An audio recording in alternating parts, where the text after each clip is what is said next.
Good evening, Radhe Radhe सभी को। मैं नेहा अरोड़ा आप सबका अपनी एक्सेल एकेडमी में स्वागत करती हूँ। स्टूडेंट्स, हमने अभी 9th क्लास में 6 चैप्टर की एक्सरसाइज की थी 6.1। आई थिंक आप सबको क्लियर हो गई होगी। Now we will start the next exercise that is 6.2। So we will start 6.2। Clear? What is given? Find the value of x and y, then show that AB is parallel to CD। आपको एक figure दिया है, ये दो lines दिया आपको, ये दोनों एक दूसरे के पैरेलल हैं, ABCD। क्लियर? और ये लाइन जो इनको कट कर रही है, that is the transversal line. ये एंगल आपका y है, दिस इज 130 डिग्री। उसके बाद ये एंगल आपका 50 डिग्री है और ये आपका है x। क्लियर? तो सबसे पहले तो हमें पता है स्टूडेंट्स कि हम पहले तो इनके नाम रख देते हैं, PR, S and Q। Clear? अब स्टूडेंट्स हमने कौन सा एंगल, हमने क्या प्रूव करना है, x और y की वैल्यू निकालनी है और प्रूव करना है AB पैरेलल है किसके, CD के। तो सबसे पहले तो आपको पता है ये कौन सा एंगल है, लीनियर पेयर एंगल है। तो हम क्या लिखेंगे students, ARP plus ARP plus ARP plus ARS is equal to 180 degree. Clear? अब उसके बाद हम क्या लिखेंगे यहाँ पे,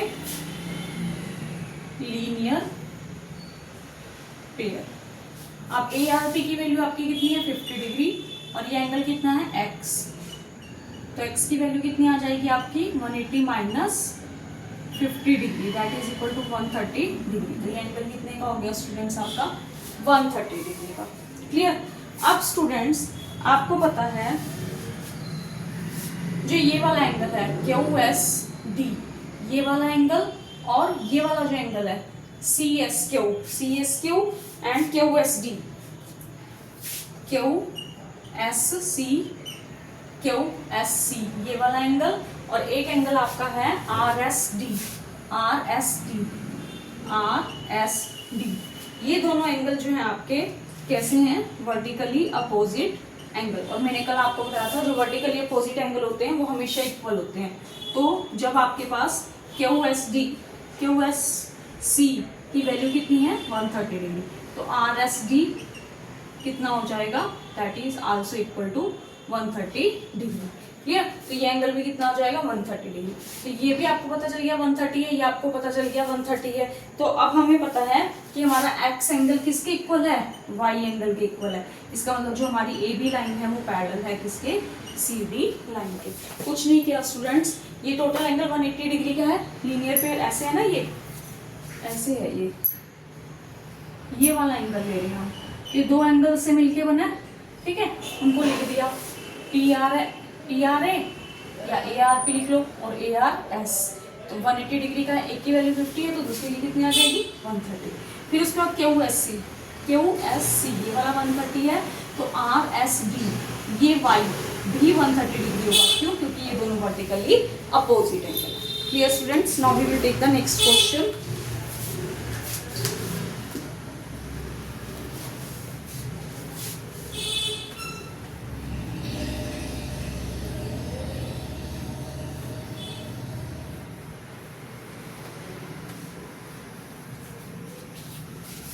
Next question is given to you.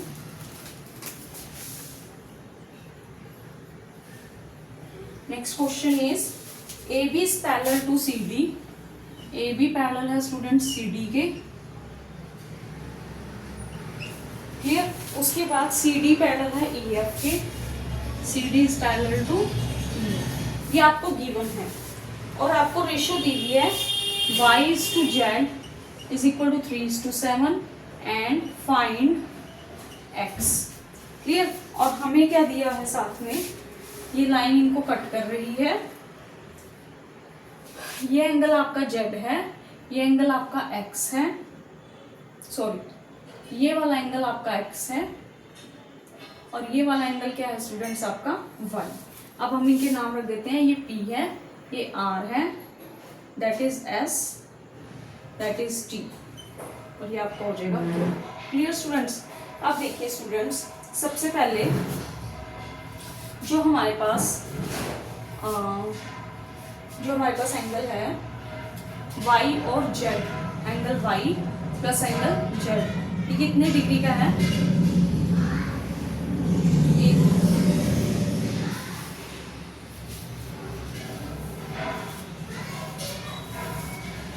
सबसे पहले तो हम देखेंगे कि जो हमारी लाइन है CD, that is parallel to EF। Clear? अब उसके बाद हमें पता है कि जो हमारा एंगल है CST, एंगल CST वो किसके इक्वल है? वो इक्वल है STF के, एंगल STF। क्लियर? मतलब y एंगल जो है वो किसके इक्वल है? z एंगल के इक्वल है। मीन्स आपका ये जो ये एंगल है, ये दोनों कैसे एंगल हैं? Alternate angle. तो दोनों एंगल क्या हो गए? आपस में इक्वल हो गए। अब हमें पता है कि जो हमारा y प्लस जेड की जो वैल्यू है दैट इज इक्वल टू कितनी है स्टूडेंट्स? 180 डिग्री। तो यहाँ से हम y या z की वैल्यू निकाल सकते हैं। अगर मैं y की वैल्यू निकालूँ that is equal to 180 minus z, और z की वैल्यू निकाल सकते हो तो 180 माइनस y।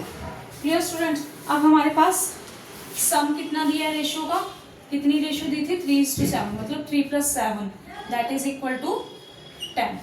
क्लियर? और हमने एंगल y निकालना है, तो एंगल y कैसे निकालेंगे? 3/10 multiplied by 180 degree, so this is equal to 54 degree, and angle z is equal to 7/10 into 180 degree that is equal to 126 degree. Clear?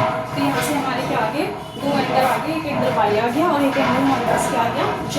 लेकिन आपको कौन सा एंगल फाइंड आउट करना है? आपको x फाइंड आउट करना है। तो x फाइंड आउट करने के लिए आप क्या लिखोगे? आपको पता है x और y दोनों इंटीरियर सप्लीमेंट्री एंगल हैं। Angle x plus angle y is equal to 180 degree, interior supplementary angle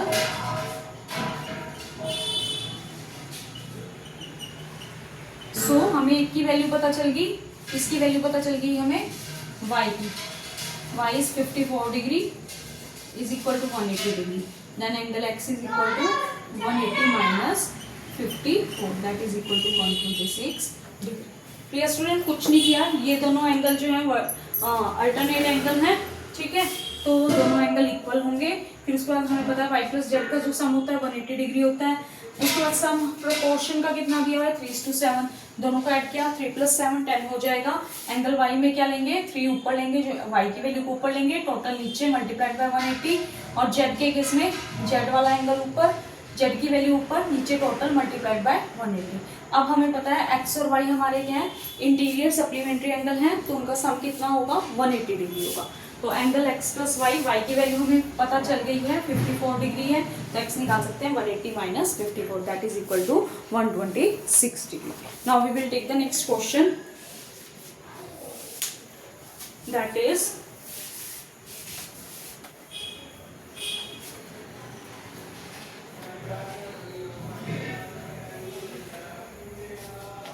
students what is given?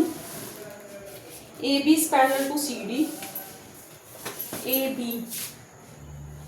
Parallel है CD के, AB पैरेलल है CD के।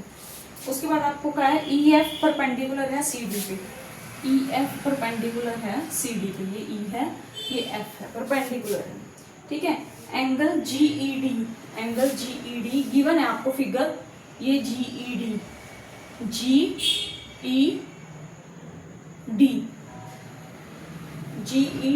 एंगल GED आपको गिवन है 126 डिग्री। आपको निकालना है एंगल AGE, ठीक है, और आपको निकालना है एंगल GEF, और एंगल आपको निकालना है FGE। Clear students? अब देखो सबसे पहले तो बस एक ही एंगल हमें गिवन है GED,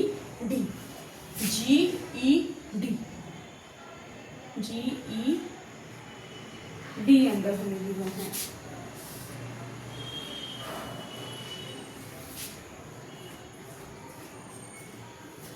ये वाला एंगल हमें गिवन है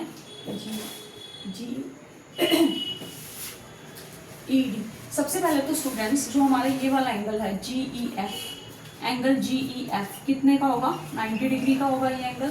ठीक है, अब हमारा जो एंगल है एंगल GEF, GEF देखिए हम कैसे निकालेंगे GEF, GEF कैसे निकलेगा आपका, GEF आपका निकलेगा अगर हम क्या करें, अगर हम GED में से एंगल GED में से एंगल FED को सब्ट्रैक्ट कर दें। देखिए GEF हमने क्या दिया था GED, ये जो GED एंगल है स्टूडेंट्स ये F है, ठीक है। अब हमारे पास जो GEF है, GEF एंगल GEF आपका कितने का है 90 डिग्री का एंगल है, क्योंकि उसने कहा था परपेंडिकुलर है, ठीक है।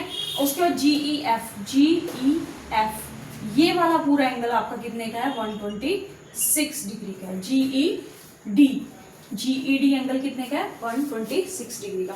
तो स्टूडेंट्स मुझे बताइए जब ये वाला एंगल 90 का तो ये कितना का हो जाएगा 36 डिग्री का हो जाएगा। तो हम लिखेंगे angle GEF is equal to angle GED। GED आपका कितना है 126 डिग्री माइनस एंगल FED कितने का है 90 डिग्री का। तो ये एंगल आपका कितने का हो जाएगा 36 डिग्री का हो जाएगा। क्लियर। तो GEF का आपका कितना हो गया 36 डिग्री। अब आपको पता है स्टूडेंट्स ये वाला 36 डिग्री हो गया, ये हमारा कौन सा निकला है GEF, ये वाला एंगल हमारा निकल गया। अब हमने निकालना है AGE ये वाला एंगल निकालना है, एक हमने FGE निकालना है FGE, एक ये वाला एंगल हमें फाइंड आउट करना है, ठीक है स्टूडेंट्स। आप देखो वैसे तो ये सिंपल ही है, ये 90 डिग्री का है, ये 36 का, तो कितना का हो गया 126। तो टोटल कितना होता है ट्राइंगल का एंगल 180। तो 180 में से 126 सब्ट्रैक्ट करेंगे तो कितना आ जाएगा 54 डिग्री, ठीक है। तो ये वाला एंगल कितने का हो जाएगा 54 डिग्री। तो हम क्या लिखेंगे in triangle GEF angle GEF plus angle EGF plus angle GFE is equal to 180 degree. ये वाला एंगल आपका कितने का है 36 डिग्री का, ये वाला एंगल आपका कितने का है 90 डिग्री का। Clear students. और ये वाला एंगल आपको फाइंड आउट करना है EGF। तो इन दोनों का सम किया तो कितना है 126 degree plus angle EGF is equal to 180 degree. तो एंगल EGF क्या हो जाएगा 180 माइनस 126 degree that is equal to 54 degree. ये एंगल आपका आ गया 54 डिग्री। और ये जो टोटल एंगल है AGF ये किससे मिलके बना है angle AGE plus angle EGF से, प्लस एंगल EGF से। और ये वाला एंगल टोटल कितने का है 180 डिग्री का। आपने वैल्यू किसकी निकालनी है AGE की, और EGF की वैल्यू आपके पास कितना है 54 degree. Then 180 degree minus 54 degree is equal to angle AGE। तो एंगल AGE आपका कितना हो जाएगा 126 डिग्री। Clear students. कुछ नहीं किया, आपको ये टोटल एंगल दिया हो तो 126 डिग्री। उन्होंने कहा था EF परपेंडिकुलर है तो नेचुरल सी बात है वो एंगल कितने का होगा 90 डिग्री का होगा। तो ये 90 है, टोटल 126 है, दोनों को सब्ट्रैक्ट किया 36 आ गया, ठीक है। अब ये राइट एंगल ट्राइंगल है, इसमें ये 90 है, ये 36 है, दोनों को ऐड किया, ये वाला एंगल आ गया। अब ये लीनियर पेयर है तो ये वाला एंगल पता चल गया, तो 180 में से सब्ट्रैक्ट करके दूसरा एंगल आ गया। If you like the video please subscribe share, thank you.